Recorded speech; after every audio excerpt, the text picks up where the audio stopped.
everybody. This is a video. It's sort of a product review and tutorial for the iRig pads by IK Multimedia. I really like this pad controller because it is super simple to set up. You can literally set this up just by reading the owner's manual, which is only 32 pages all total, and it's laid out in a super simple format, so it's not really heavy reading by any means, but you can set this unit up without using any software. So you can literally open up your DAW and have it set to go and select whatever sound you want to fire off of it. In this case, I'm using drums, which is pretty much a standard reason why you'd use a pad controller in the first place. But I got mine set right now for some drums. And the thing about it is, I've had a chance to work with some other pad controllers.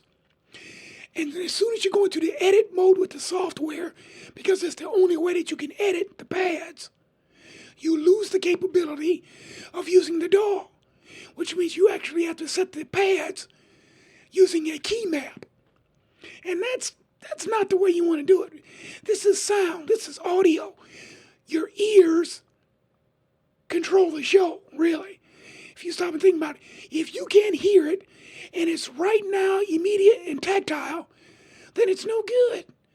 You want to be able to control it right off the bat. And the iRig pads, you can control everything right off the bat. No software needed. These two buttons right here, the scene button and the fixed level button, are your two buttons. When you press them simultaneously, it takes you into edit mode. And from edit mode, you can set up the pads, the controllers here. You got a fader, two rotary knobs here, two extra control knobs here, and you have a data button over here. And the thing about it is, you can set all of these up from the front panel by simply pressing the fixed scene and fixed velocity buttons at the same time. It takes you into edit mode. It's kind of hard to see up here, but it says edit with a little bracket pointing at both of these buttons. So let's go ahead and get started, and we'll do some editing. Now, the first thing to remember with this is let's go with editing the Midi channel, the global Midi channel. Press both buttons. You see, you have some light ups on the pads here. These pads and the little lights lead you through the process. So here is our program button here. This is our MIDI channel button here. Since we want to do a global MIDI channel setup, we can just hit this button. Now, notice the pad configuration lights changed. They went numeric is the reason why. This is 1 through 4, 5 through 8. Here's 9. Pad 10 is not lit up right here, but pad 10 acts as the number 0. So, what is our MIDI channel going to be? Well, we've already got it selected, so we want to go 1. Now, you notice number 10 lit up then, just in case you want to go double digit. And we want to do that because our MIDI channel, global channel, is what we're setting up. And the global channel is number 10. There. Now, with that set, up in the right corner up here, that is our enter button or OK button, whichever you want to call it. But that confirms our selection. So now I'm set for MIDI channel 10. And of course, drums are usually on 10, so that automatically sets those. But I had actually set that one ahead of time, but I just wanted to show you how to do the MIDI global channel. All right, now let's set this unit up. Let's set the pads up for a little drum action. Now, technically, that's what we're looking at right now. Where that whistle is, I'm going to make that my kick drum. So, edit, hold down both buttons, you see everything lights up. What do we want to select? We want to select pads. So now the lights switch again. So we select which pad we want because all of them are lit. We can choose any one of the 16. But we're going for the corner.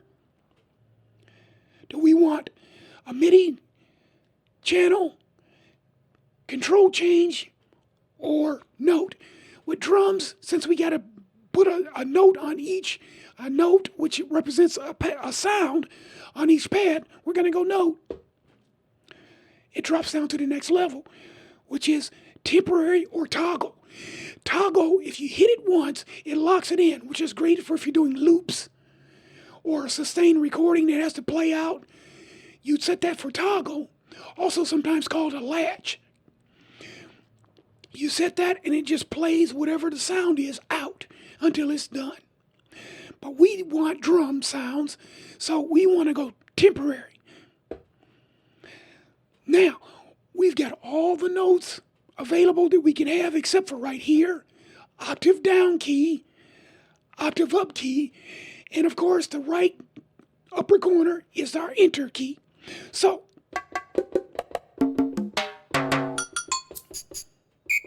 we got to find that kick drum.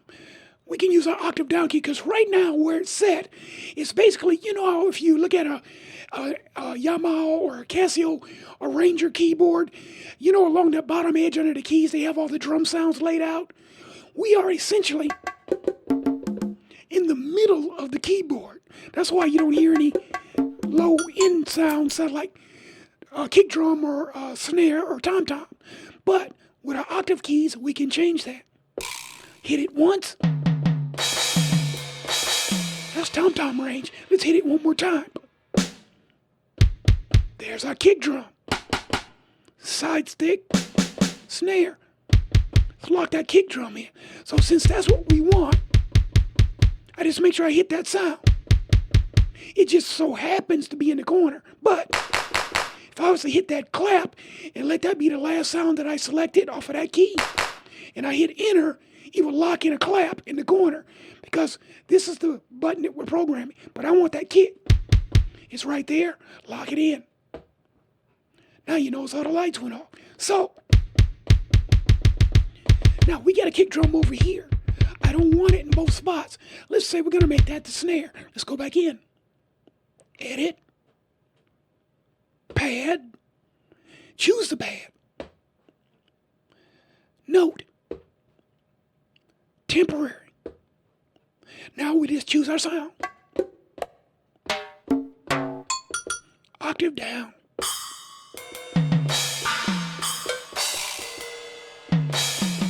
Octave down again.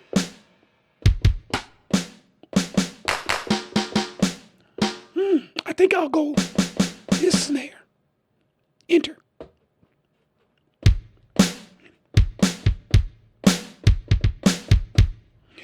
Let's just do one more. Edit. Pad. Choose the pad. Note. Temporary.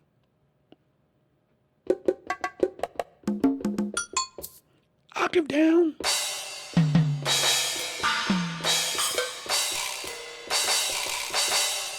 Octave down again.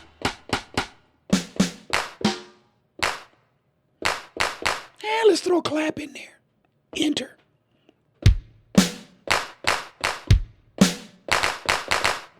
Just that simple to set the pads up.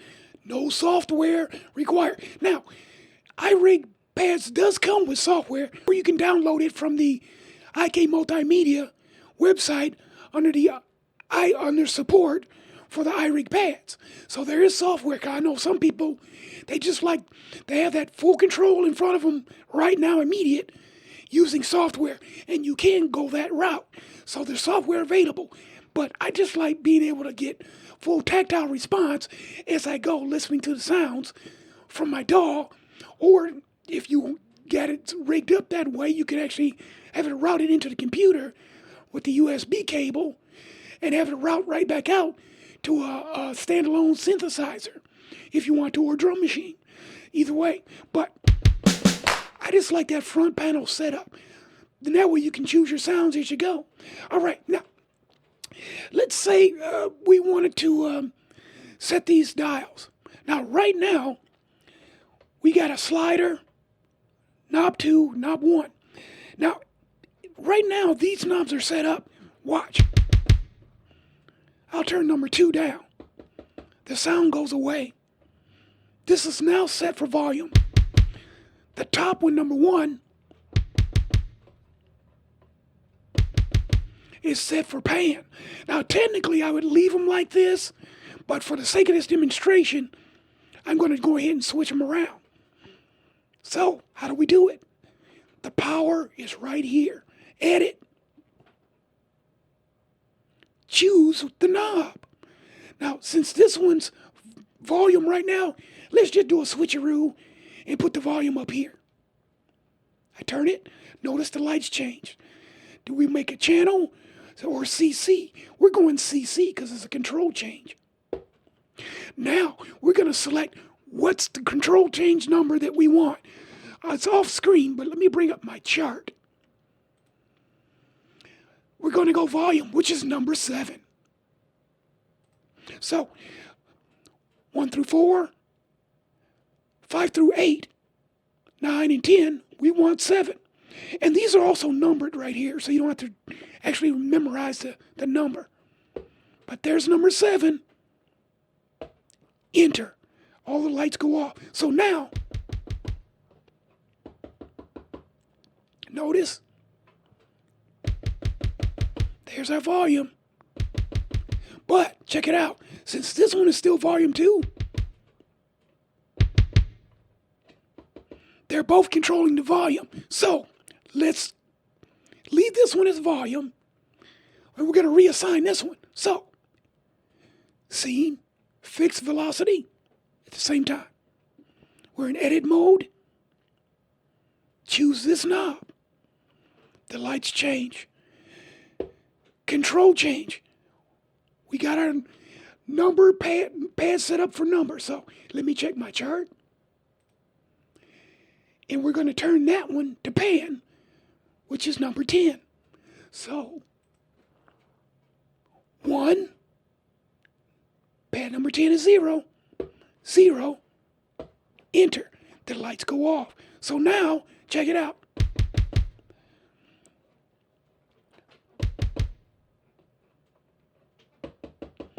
Volume, remember we changed this one to the volume. And this one is now the pan.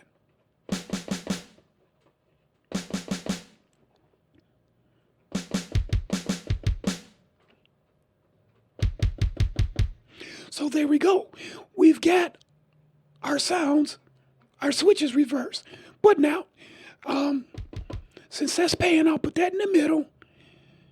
Crank the volume all the way up on that one. And we're going to go back in, and we're going to set the slider. Edit. Move the slider. The lights change. Control change again. Let me check my chart, because I think what I'm going to do is I'm going to set that for, let's go modulation.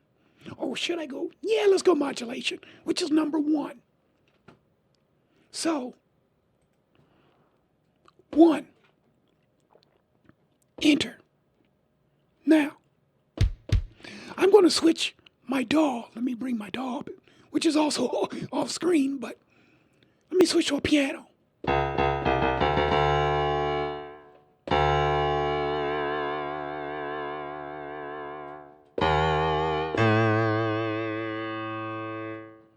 Down. So all the way down. Now all the way up. And the thing about it is, I can do it. I can set it. I can hold the note down. Take the modulation out. Put it in the middle. Just a little bit. A little more. All the way.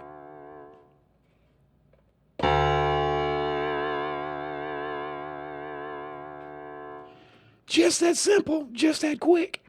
All right, now, since we've got that set, we've got all these knobs set. You can do it here too, but I think you get the idea how this works. Now, we've got these all set.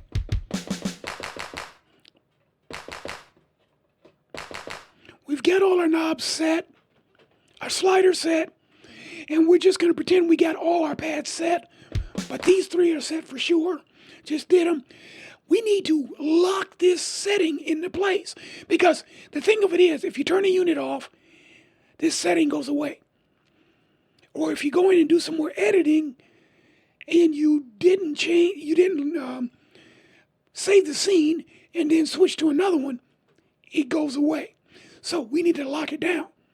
We just need to hold down our scene button. They all light up, as you can see. What we're going to do is we just got to select which scene we want. I'm going to overwrite this one. I'll also show you how to erase some, but I want to lock this one in first. I hit that. It is now locked in. Because, let me go back into the scene. Now, all of these are lit. Now, what iRig Multimedia did was they preset these by default from the factory when you buy the machine to actually, they're set for Akai type settings. For if you have a DAW and you're not actually using a DAW drum machine, Akai drum machine or controller, this is a good substitute for it because it's all note numbers anyway. So these are actually Akai settings. This is a setting more for chromatic uses for piano, and then this one is actually set for drums. Now I just set this one. I just set it. So I can actually select another pad like that just by hitting it. I'll do it again. Scene. They all light up. You let go of the button. It's flashing. So you know you're in scene mode. I can select the scene. Now I selected that one. Let me switch up to my piano DAW here real quick. In the DAW.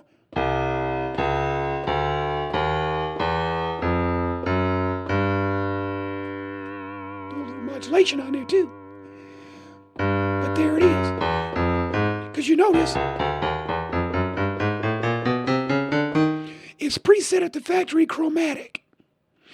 Just in case you are using a piano setting. So that's what that particular button is. Now we're back to the drum MIDI input. So now since we're still in the chromatic, you notice that's not what we set our pads for. Scene, number 1. Now, there's the drum setup back. Now, let's say you want to get rid of all of these except for this one.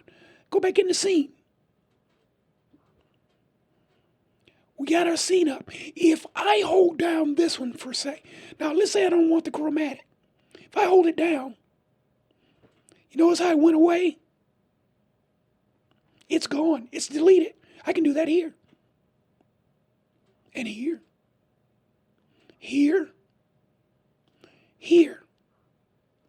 Notice all of them are unlit except for this one. Turn the scene off. Now we only got one scene to choose, which is the one we just set up. There's no other scenes to select. Now, if I wanted to say this scene on another one. Now, we had it on chromatic here by factory default. If I hold down the scene button,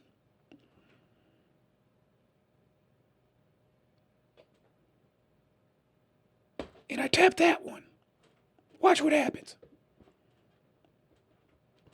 I got 2 scenes now. Granted, they're identical, but I can choose.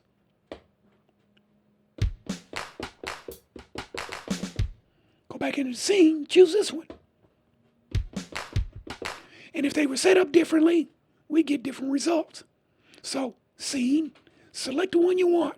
Don't need this one. It's gone. Come out of scene. Go back in the scene, nothing there. It's just that simple. And setting up the iRig pads from the front is just that easy. You can do everything so easily with just a few button clicks, and it all begins right here. This is the power. Hold both of them down and make your selections. But you can see just how great this unit is. 16 pads, and the thing about these pads, They're silicone, so they have a smooth finish on them. Very smooth, very nice, velvety, smooth touch. But it also has a nice little sponge. And that sponginess is just right. So you can hit these, and I can feel it going under, giving in just a little bit under my finger with each hit. But it's not overly spongy. But this is nice. These pads are nice. They got a great feel. Controls are easy to set up. Pads are easy to set up. It works great. Recall capabilities. It's just nice. And you got a fixed level button over here. And you can actually go in and set that fixed level so that it will respond at whatever intensity you want. Right now it's set in the middle, which is, you got 128 note possibility. It's set at 64.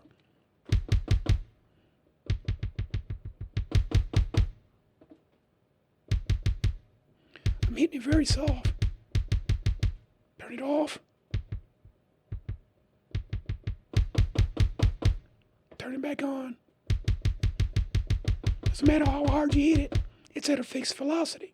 And you can even program that too. This is just a nice unit. I give this one 5 stars. It doesn't cost much. It's fairly inexpensive. And like I say, you can program this from the front. This unit, this iRig pads from IK Multimedia just works. It works on every level. They tested this thing out ahead of time to make sure it works, and they wrote the owner's manual in plain old English, really easy to understand. Sometimes you don't have that advantage. Plus, you can go into the IK Multimedia website, download the iRig pads manual ahead of time and read it. And you can see for yourself, it's very simple setup manual. So I highly recommend this. This is a 5-star unit. It just works. It just works. So hopefully this helps you out. And now you know how to program it, even if you don't want to read the manual, because let's face it, not everybody likes reading manuals and doing things like that. Hopefully this tutorial will get you up and running quick, because the power is right here. You hit those 2 buttons, takes you into your edit mode, then you just select what you want to do from there. You can't beat it. You can't beat it. The iRig pads is powered by the micro USB connector and your computer. No external power supply is needed. It also has a dedicated Mac connector for your Mac laptops and tablets. It also has a 1/4-inch input jack for sustain and expression pedals, which is really nice. So if you're using it in a chromatic setup, you can get a little extra control that way, plus your sliders and dials. So it's a neat little unit. 5 stars for the IK Multimedia iRig pads. Check one out. They're nice.